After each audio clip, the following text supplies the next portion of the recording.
This is probably the hardest speech I have ever had to write and deliver. This week has been a tough week, as I'd never heard of Baby Loss Awareness Week, but it's been all around me.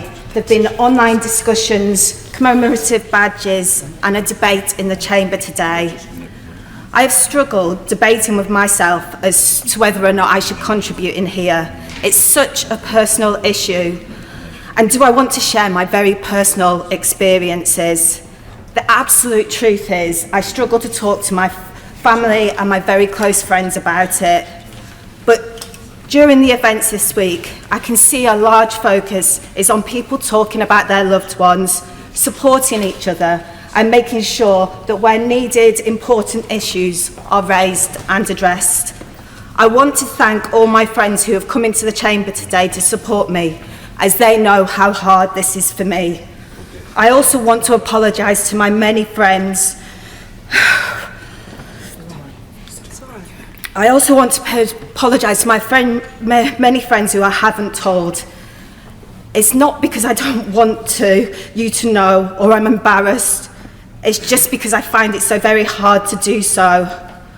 But ever since I was elected, I've always said I want to be the kind of politician who's willing to share my experiences, not for therapy, but to empower others and seek to change things for the better.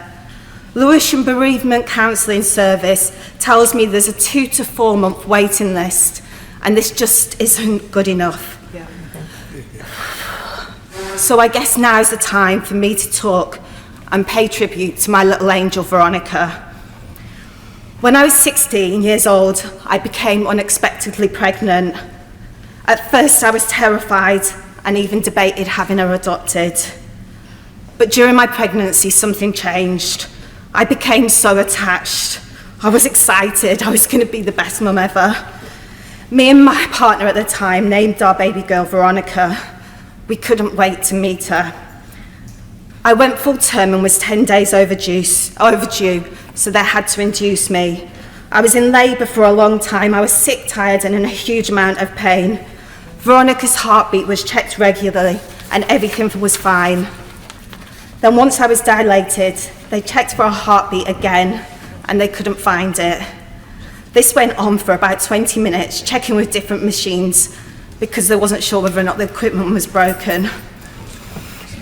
Eventually, the doctor was called, and I was rushed to the emergency room, where I had to push and forceps were used to get her out. The umbilical cord had been wrapped around her throat for the whole 20 minutes. She lived for 5 days, but we had to agree to the life machine being turned off. I got to hold her then for the first time, until her heartbeat eventually stopped. She stayed alive for hours. I never wanted to let her go. My Baby Awareness Week is every year, the 22nd to the 27th of February. My 5 days of her being alive. She was never able to cry, to smile, but I loved her and I desperately wanted her. I still love her. She is always in my thoughts, all these years afterwards, even if I don't talk about her all the time. I don't not talk about her because I'm embarrassed. I'm not. It's because it hurts so much to do so. After Veronica was taken from me, my coping mechanism was to chuck myself into college and work. I couldn't talk about it. My heart was broken. I don't have children now because I've lived with the fear of the same thing happening, and I just couldn't do it twice. But I have to say, as a young woman going through this, I felt like most people looked at me as if I should be grateful, and I wasn't, and I'm not. Every organisation I dealt with felt like they gave me that same message. Every time I wanted to do a campaign to highlight the problems that led to her life being taken away so unfairly, I was treated like a kid, not like a grieving mum. I was her mum. I also hoped one day I would be her best friend. If she was alive today, she'd be 23 years old. The pain does get easier to deal with over time, but it never ever goes away. I really welcome this debate today. I'm genuinely pay tribute to the members for bringing it forward. And I hope one day nobody else has to endure this pain. And I want my experience to be heard by young women in my constituency and across the country who have or may go through this in the future, and just to say you're not alone.